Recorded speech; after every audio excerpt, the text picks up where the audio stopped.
Hello बच्चों, कैसे हैं आप? आई होप आप सभी ठीक होंगे। आज हम चैप्टर 2 6 क्लास का बचपन पढ़ेंगे। इसमें क्या है कि एक लेखिका अपनी ज़िंदगी के बारे में बताती है कि उसके बचपन में और अब तक बड़े होने तक क्या क्या बदलाव आए हैं।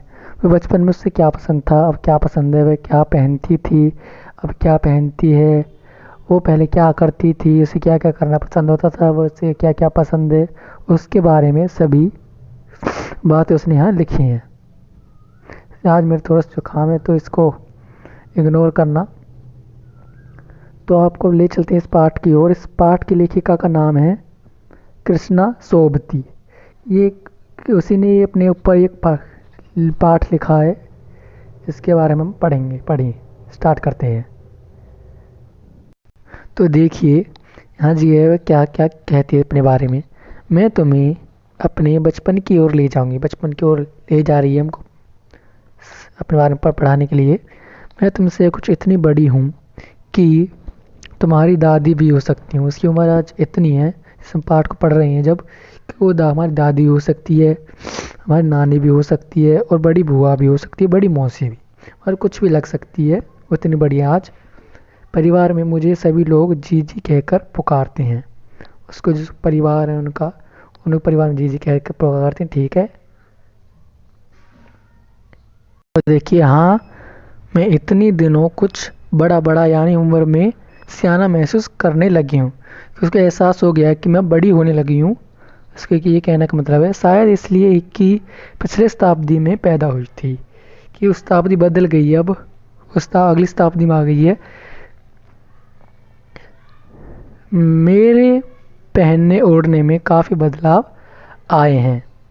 उसका वो जो पहले बचपन में पहनती थी वो अब नहीं पहनती है।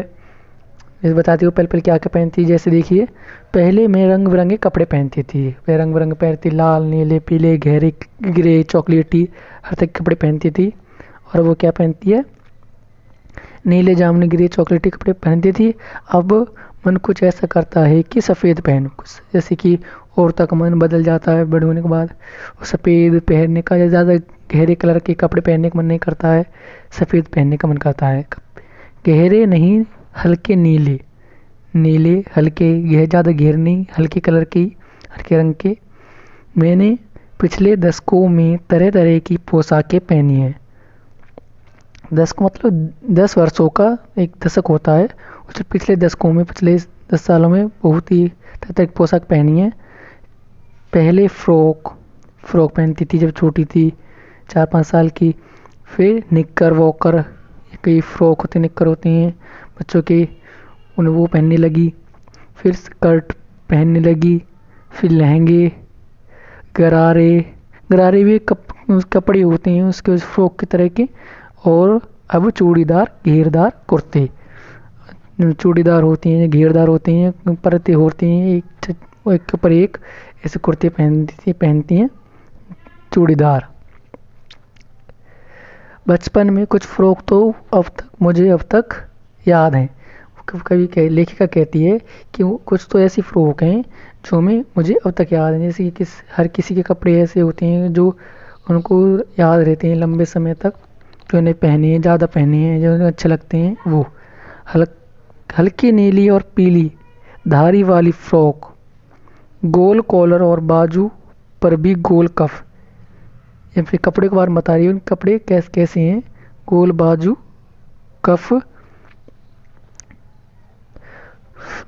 एक हल्के गुलाबी रंग का बारीक चुनटो घेरदार फ्रॉक।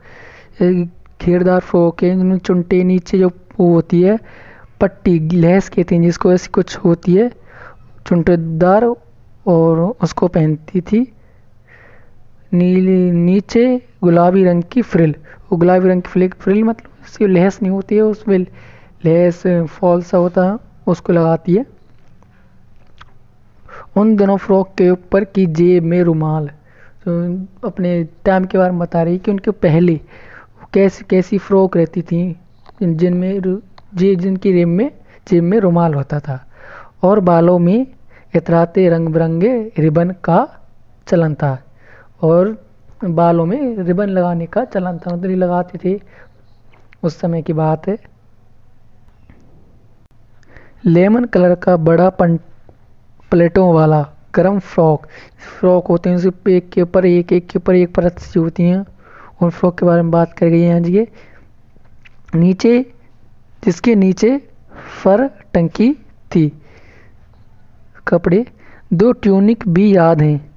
ट्यूनिक कपड़े हैं, इनकी ज़्यादा चिंता ना करिए क्या चीज़ क्या, लेकिन ट्यूनिक कपड़े के बारे में बात चल रही है सारी। ये कपड़े ही हैं एक तरह के, एक चॉकलेट रंग का और अंदर की कोटी प्याजी, दूसरे ग्रे और उसके साथ सफ़ेद कोटी। एक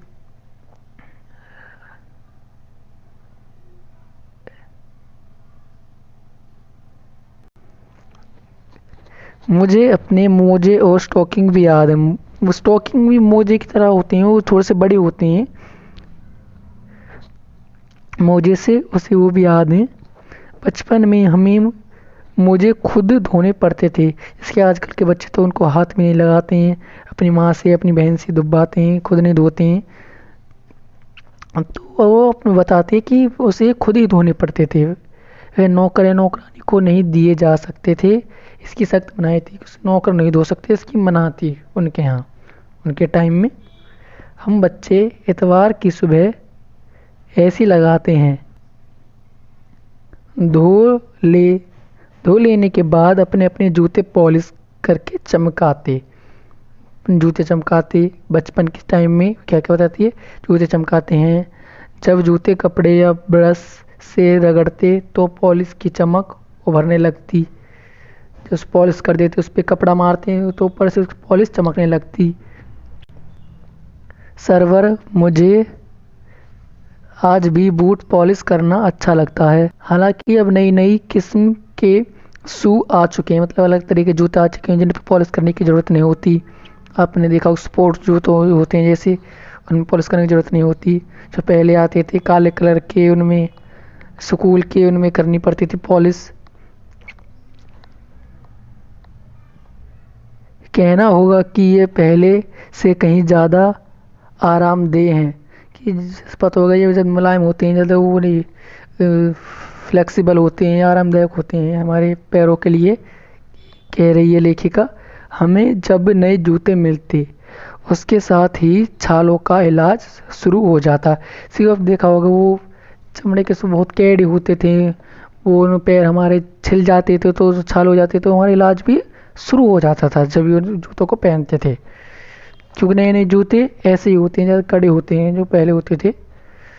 अब कभी लंबे सैर सैर पर निकलते, इस लंबी सैर के लिए जाते हैं, जैसे निकलते हैं, अपने पास रुई रखते थे जब में सैर जाते थे। क्योंकि ये क्या बताती है लेखिका, जूता लगा तो रुई मोजे के अंदर। हाँ, तुम्हारे बचपन में तो बहुत फ़र्क हो चुका है।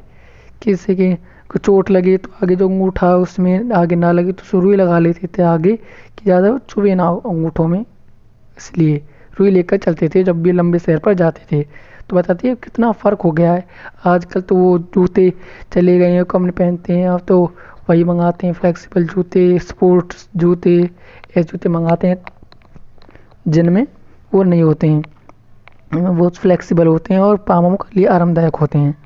देखिए क्या बताती है, हर शनिचर को हमें, शनिचर मतलब शनिवार को कहा गया इसमें, हर शनिचर को हमें ऑलिव ऑयल या कैस्टर ऑयल पीना पड़ता था।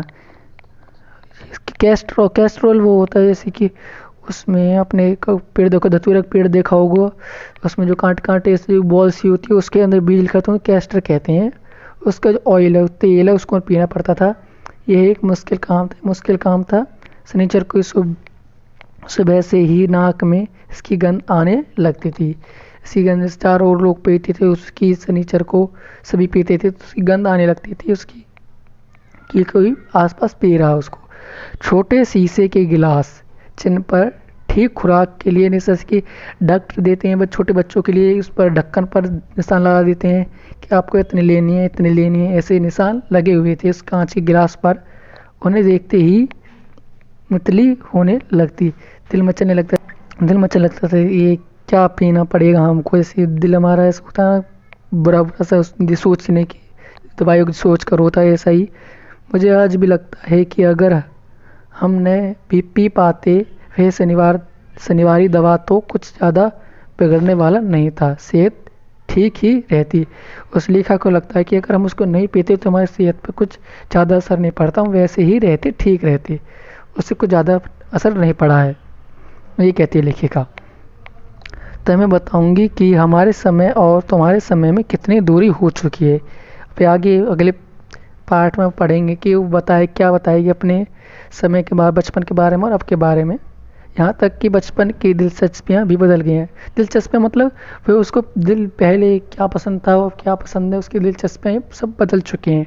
इसके अगली वीडियो में पढ़ेंगे। Thanks for watching. ये वीडियो आपको अच्छी लगी है, कुछ समझ में आया तो इस चैनल को सब्सक्राइब करें, वीडियो को शेयर करें, लाइक करें। धन्यवाद।